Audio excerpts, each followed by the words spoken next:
Alright, welcome back to the SuperCoach Nuff channel. And today's video we're going to look at the NRL SportsDeck team after round 5. And so a massive week this week for us. We tonned up, well, I guess that's probably not the right word, but 1,047, so over 1,000, which had us in the top 200 for the round. And now we're inside the top 500 overall. So um, yeah, moving up the leaderboard here. So if we have a look at our team for round 5, so Harry Grant 73. So after the blip last week, he's back to his sort of average there, 72 averaging across the season. Brandon Smith 53, so I'm pretty sure that's his highest score for the year. So that's good to see. Obviously, he did drop a bit of cash, but we're holding the faith that he'll turn it around once his injury affected games at the start are taken out of the rolling average. Uh, Big Stefano, so 44, sorry, average of 46, so he's doing the business as we'd hoped. Kepi, that slow burn, 26.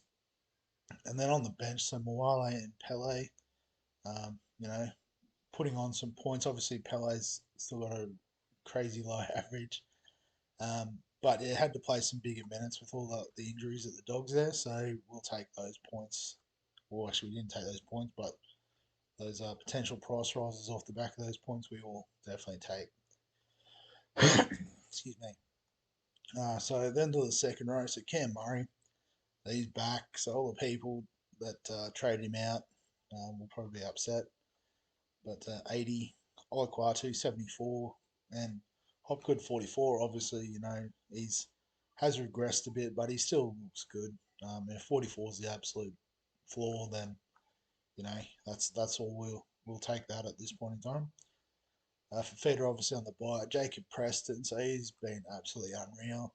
2 tries yesterday against the Cowboys, so 87.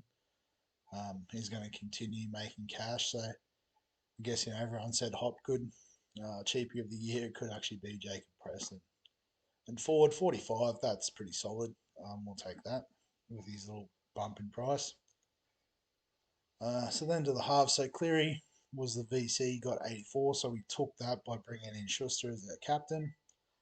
And that was the right choice when you see Nico Hines got 59. Matt Burton 66, so the hero um, for the Dogs. So that's fantastic. So the halves really did the job.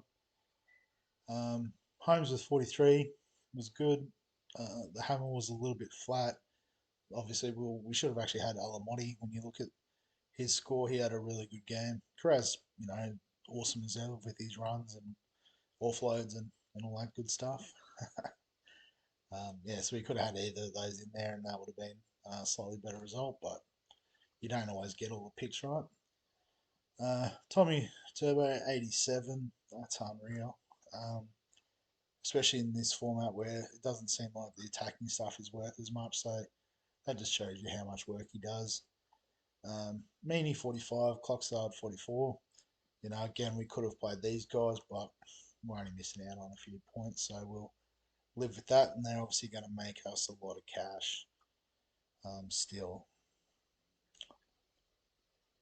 So then looking at trades for this week, and looking at the squad, it's pretty solid. Pretty happy with a lot of it.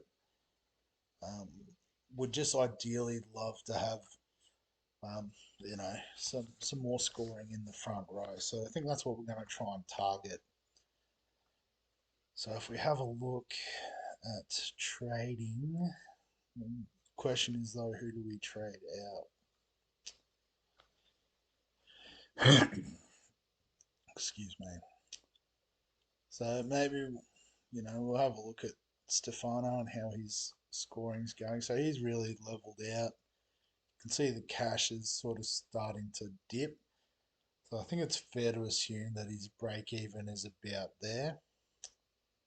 So I think maybe we'll try to use his money to get in Payne Haas. As you can see, far and away leading with an average of 70. So I think we really need to have him in the team, and we need to find another 217,000, which isn't the easiest thing to do. um,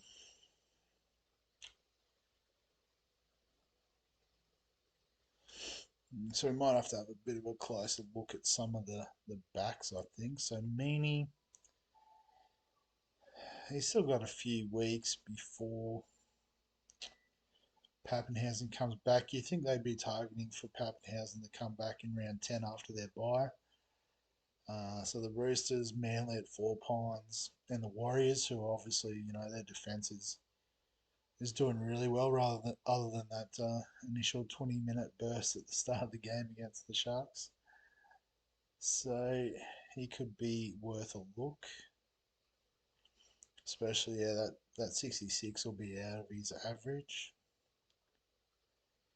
So I mean, if we got rid of him, I'll look at the 3-round averages maybe. No, not really that cheap. Tom Chester would be a good one, but Drinkwater's back this week. Khan Pereira, so off the back of his massive score before the bye. Yeah, so yeah, he already kicked up a lot in cash, but yeah. So average with the 40 and the 76 in there. Yeah, I think he's still going to make some money. So we could do something like that. And then we've got ourselves a Payne Haas.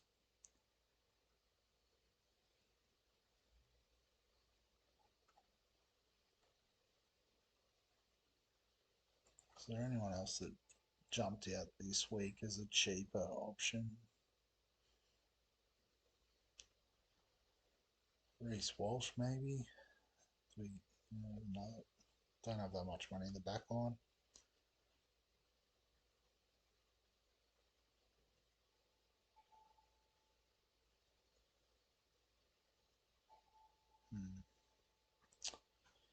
No one I really want to get rid of in the forward pack there as well. Don't particularly want to get rid of Big Stefano, if I'm being honest. He's scoring well enough. But I think we might have to sacrifice him for the Haas.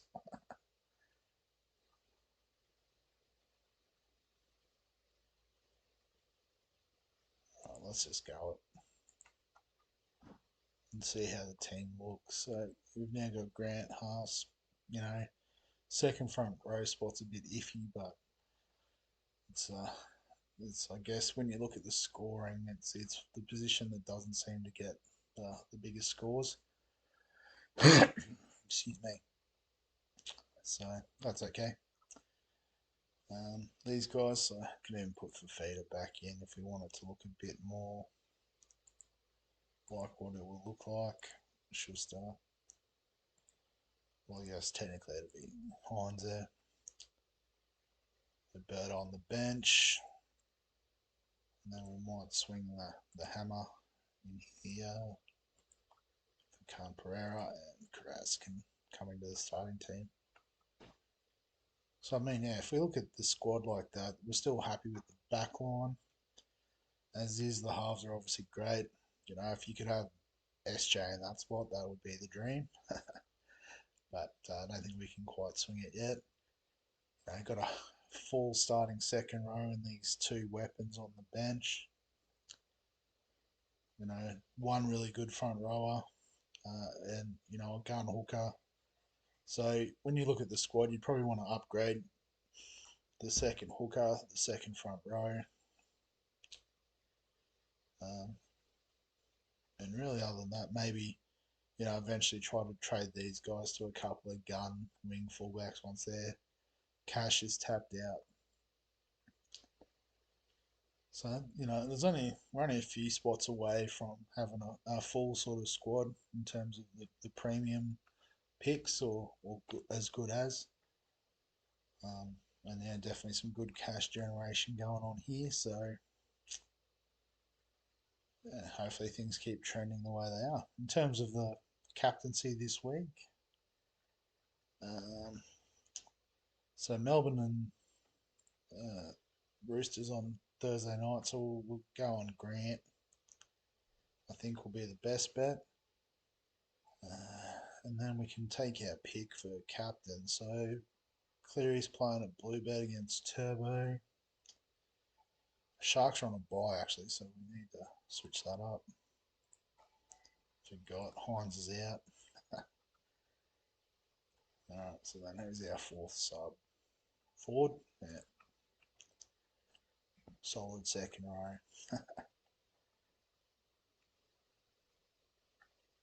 Yeah, Sub good plays on the Monday, so he's fine to sit on the bench. Yeah, he plays late. And the Bulldogs play early, so we might just do that.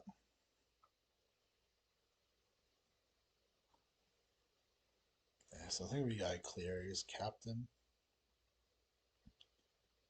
The Harry Grant doesn't pop off. Oh, actually, I forgot we've got Payne Haas now, eh? Yeah, let's go Haas as captain against the Raiders. Cool. All right, so yeah, so that's the SportsDeck team as it currently sits after round five.